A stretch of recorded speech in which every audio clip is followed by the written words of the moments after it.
to Crown by KO. Grateful to have you tuning in today. I hope you enjoyed the intro video. Me and my wife worked very hard on that. So hopefully it was entertaining and grabbed your attention. But today I want to talk about how to avoid being unprepared in life. As I mentioned in my previous video, there is a lot going on in the world. And my whole purpose in creating this channel and starting to do these videos was for me to be able to help whoever I can, however I can, and learning how to live a more crowned life. So with that, I want to take a moment today to talk about the current recession that we're in. And specifically, what are some things you can do now to plan and prepare so that you aren't drastically and dramatically impacted by it, right? So first, let's clear the air. Yes, we are in a recession. We are in one. Don't let these people lie to you. I don't get why they're trying to mask it and say that it's not when it clearly is. If you don't know by now, the people in power will say and do anything to keep your attention away from holding them accountable for the reckless decisions that they've made that are now impacting us. So yes, we are in a recession. And I don't get it. I don't understand how a definition that has been used for decades all of a sudden changes. Well, I do. I know exactly why it happened. It's because it doesn't fit the narrative that they want to push about the current administration. But regardless, we need to exercise wisdom. We need to be aware of the things that are happening around us. So if prices are going up, the quality of things are going down, the quantity is getting smaller, then that should tell us that something is up, right? I think it's pretty safe to say that something is going on. I know I'm not the only one who has noticed that the bags of chips are getting smaller. Even the big bags, the little bags, all of them. And they're adding more air. So quantity is going down.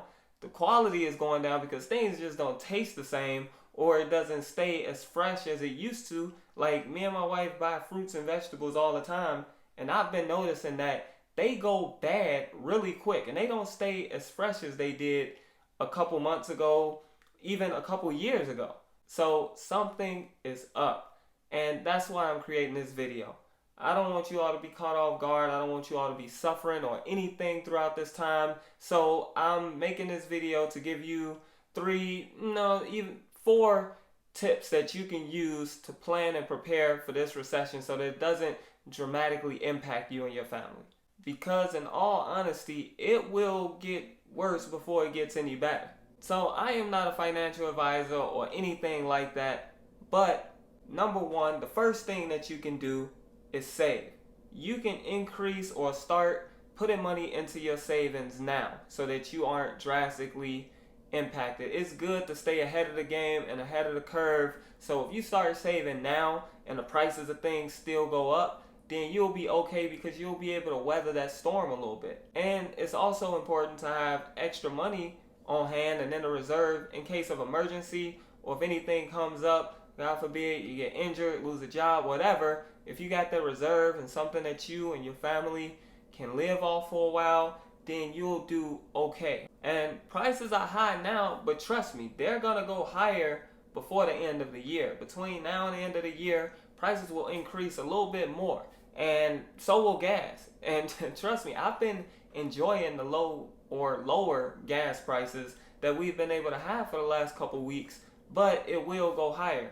They're already predicting it. They say that, with the increase in demand for different energy sources to heat homes in the fall and the winter, is going to simultaneously disrupt the market or something they're saying. But gas, long story short, gas prices will go back up. It'll cost more to heat your homes and all of these other things that you're paying for, that the prices will go up. So if you're putting money away, you'll at least be able to weather that storm a little bit, right? So be wise and save.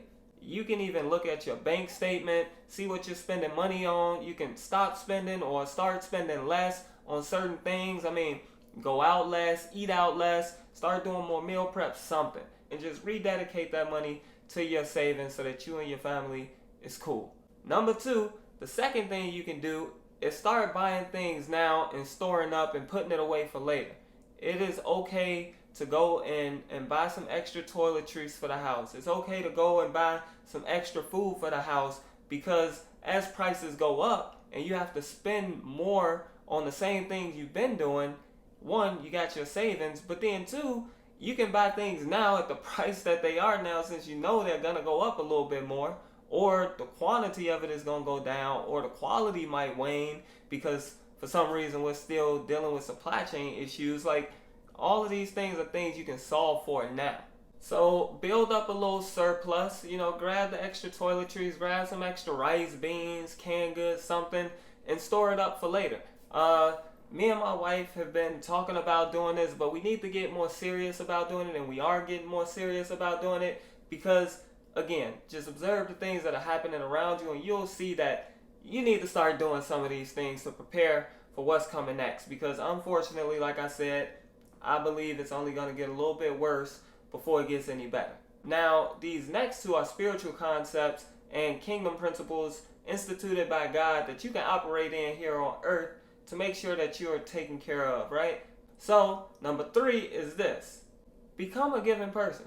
Help out those who are in need. I know it may sound backwards because I just told you save and store up and, be more conservative with your spending, but don't harden your heart to the people around you who are in need. Don't become selfish and don't become greedy. Help those people out who are in need, because truth be told, they may end up needing it, or they may already need it more than you. So be a help to those in need. And this is a spiritual concept, right? This is something that Jesus talked about and others talked about in the Bible. Being a giving person, right? Give and it shall be given unto you.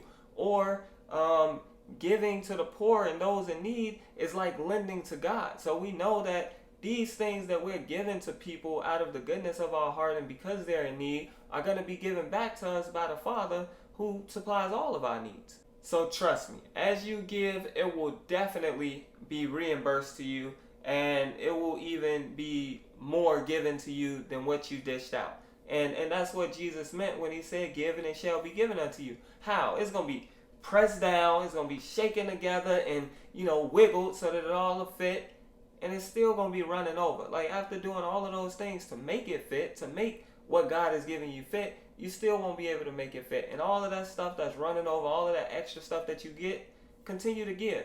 It's a spiritual concept and a spiritual law that works. It's the law of sowing and reaping. You sow and you reap. You put out a couple seeds, but you grow this huge harvest. And this law of sowing and reaping is also something that we'll talk about in another video later, because I do want to go a little bit more in depth with it so that you can make sure that you're maximizing your opportunities to give, right? But that's 3. The 4th and final one is this. Build your faith, increase your faith, and grow closer to God. That will help you both spiritually and naturally. It's a win-win situation. So think about how prayer and worship can benefit you. It benefits your mental health. It helps you become more peaceful and just be more at ease. So make sure that you're in prayer and that you're growing closer and getting closer to God. But spiritually, it'll also help you because it will help you in your ability to make things happen in this earth through your faith. And then through prayer and everything else, through your worship, you'll still be growing closer to the Father, who again, will supply all of your needs. So growing closer to God will just make it easier for you to get through the tough times of the recession, because He will never leave you or forsake you. So again, build your faith, grow closer to God. This is a guaranteed thing that'll work during this recession. This is fail-proof because God will supply all of your needs. You will have the faith to get whatever you need. You will make sure that you have it because you have the faith to believe for it. And again, it will come. It is a spiritual law and it works. And then you're in worship, you'll be closer to God, so it'll be easier for you to get access to those things. But those are the 4 tips I have. Save. Put some food away. Become a giving person. And just grow in God. Those things will help you through this recession. Again, I'm not a financial advisor or an economist or anything like that, but I know that these things work. So I wanted to share them with you so that you can create a plan to make it through this recession. Create a plan to come out of this better than you went in. Because think about it, even if all of these things don't happen and you've prepared and done all of these or taken advantage of all of these steps, you'll just become better in the long run. You'll just come out of this on the other end even stronger. Stronger financially, stronger spiritually, a stronger relationship with God, all of that. I actually wonder how many pastors are preparing their congregation, how many religious leaders are preparing their congregation for this recession or for what's coming next. Because they can prepare them and teach them how to be prepared both naturally and spiritually. But I guess we'll find out soon, right? Because like I said, it's going to get worse. And when these things come up and when it's time for us to overcome these things, will we be ready?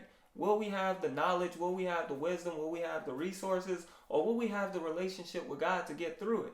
As spiritual leaders, you should be able to discern what is coming, right? You should be able to teach and prepare the people for what may be coming and what may be up the road. And my thing is, if you're not at a place where you are growing in your relationship with God, where you're growing in knowledge and wisdom, or just see your life getting better in general, you need to find another place ASAP. And that's kind of what I'm going to be talking about in the next episode. Like, why are people leaving religion and leaving church? It has to be something that we're not doing or we're not giving them that they feel as though it's not being beneficial to their life. But anyway, I hope this video was helpful.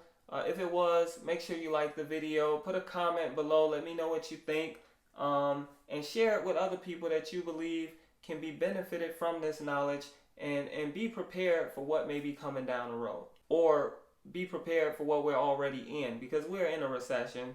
2 consecutive quarters of negative GDP, like we've been hearing it. So regardless of what people are saying, regardless of how they're trying to spin it, the reality of the situation is there. So again, if you know people who can benefit from this and you know these tips can help them, please make sure you share it with them. But with that, like I always say, if you never hear from me again, if you never watch another video, just remember this: the purpose of life is to live. Until next time.